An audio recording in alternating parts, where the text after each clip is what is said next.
ये एक आम रात नहीं थी। ये रमजान की आखिरी रात थी जब जमीन पर रहमतें नाजिल होती हैं। लेकिन उस रात कुछ ऐसा हुआ जो आज तक किसी को समझ नहीं आया। क्या ये कोई इंसान था या कोई ऐसी हस्ती जो सदियों से उस राज की हिफाजत कर रही थी? उस रात गांव के लोगों ने जो देखा वो एक ऐसा राज था जो 100 साल से दफन था।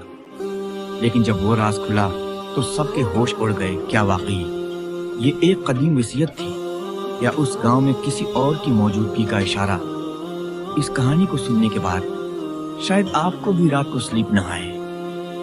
पूरी कहानी जानने के लिए वीडियो आखिर तक देखें। रमजान का आखिरी इशरा था और पूरे गांव में एक अजीब सी खामोशी थी। हर कोई चांद देखने के लिए बेताब था क्योंकि अगले दिन ईद होने का इम्कान था।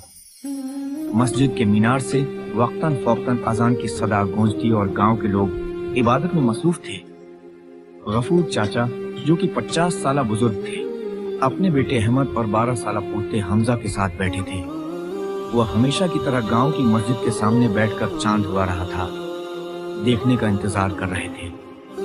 बेटा, हमारे बुजुर्ग कहा करते थे कि रमजान की आखिरी रात में जमीन पर रहमतें नाजिल होती हैं और बाज औकात कुछ गैर मामूली वाक़यात भी पेश आते हैं। गफूर चाचा ने कहा, आबा, आप हमेशा ऐसी कहानियां सुनाते हैं, लेकिन आज कल के दौर में भला ऐसे किस्से सच होते हैं? अहमद ने मुस्कुराकर कहा, बेटा, रमजान बरकतों का महीना है और बाज औकात होते हैं। अल्लाह हमें ऐसी निशानियां दिखा देता है जो आम दिनों में नजर नहीं आती। गफूर चाचा ने पुरस्कार अंदाज में जवाब दिया। ये सुनते ही हमजा जोश में आ गया। दादा जान, क्या आज कोई मौजज़ा होगा? ये तो वक्त ही बताएगा बेटा। गफूर चाचा ने सिर पर हाथ फेरते हुए कहा। रात का दूसरा पहर था। पूरे गांव में खामोशी छाई हुई थी। अहमद ने अभी वजू किया ही था कि अचानक मस्जिद के मीनार से हल्की सी रोशनी चमकी। पहले तो अहमद ने सोचा कि शायद ये कोई वहम होगा। हल्की सी रोशनी चमकी, लेकिन फिर उसे किसी के चलने की आवाजें सुनाई देने लगी। ये कौन हो सकता है इतनी रात गए? अहमद ने दिल में सोचा। उसने दरवाजा खोला और बाहर झांका, लेकिन वहां कोई नहीं था। अचानक एक मध्यम सी आवाज सुनाई दी, जैसे किसी ने मस्जिद के दरवाजे पर दस्तक दी हो।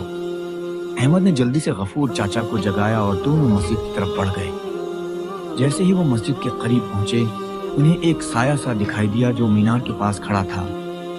ये कौन हो सकता है? गफूर चाचा ने आहिस्ता से कहा, लेकिन जैसे ही वो करीब पहुंचे, साया अचानक ही गायब हो गया। मस्जिद के दरवाजे के करीब एक पुराना जर्द रंग का कागज पड़ा था। अगली सुबह गांव के इमाम साहब ने उस कागज को गौर से पढ़ा। ये एक पुरानी वसीयत थी जो तकरीबन 100 साल पुरानी लग रही थी। वसीयत में लिखा था, ये मस्जिद एक नेक इंसान ने बनवाई थी और उसके नीचे एक अमानत दफन है जो किसी नेक दिल इंसान के जरिए निकाली जाएगी। जो उस अमानत को पाएगा उस पर फर्ज होगा कि वो उसे गरीबों और यतीमों की फलाह के लिए इस्तेमाल करे। ये सुनते ही गांव के बुजुर्गों ने फैसला किया कि मस्जिद के नीचे खुदाई की जाए। जब खुदाई शुरू की गई तो एक मिट्टी का बर्तन निकला जो काफी पुराना लग रहा था। जैसे ही उसे खोला गया, उसमें सोने के सिक्के और एक और खत मिला। खत में लिखा था, ये सोना उस गांव के गरीबों के लिए वक्फ किया गया था। जो भी उसे पाए वो अल्लाह के नाम पर उसे मुस्तहक लोगों में तकसीम करे। ये खबर पूरे गांव में फैल गई। गांव के बुजुर्गों ने फैसला किया कि उस सोने को बेचकर गरीबों और यतीमों की मदद की जाए। कुछ पैसों से मस्जिद की मरम्मत कराई गई, कुछ यतीमों की तालीम के लिए रखे गए और बाकी गांव के मुस्तहक लोगों में बांट दिए गए। इसी रात जब सब लोग मस्जिद में नवाफिल अदा कर रहे थे, अहमद ने फिर से मस्जिद के मीनार पर एक हल्की सी रोशनी देखी। उस बार वो रोशनी आहिस्ता आहिस्ता चमकी और फिर गायब हो गई। जैसे कोई खुशी से देख रहा हो तो उसकी इमानत सही हाथों में पहुंच गई है। शायद वही पुरस्कार हस्ती थी जो हमें उस नेकी की तरफ लेकर आई। गफूर चाचा ने आहिस्ता से कहा, ये रमजान की रात वाकई बरकतों भरी साबित हुई। गांव के लोगों ने उस कहानी को हमेशा के लिए याद रखा और अहद किया कि वो हमेशा मुस्तहक लोगों की मदद करेंगे। और यूं गांव में हमेशा के लिए एक सब छोड़ गया कि नेकी कभी जाया नहीं जाती।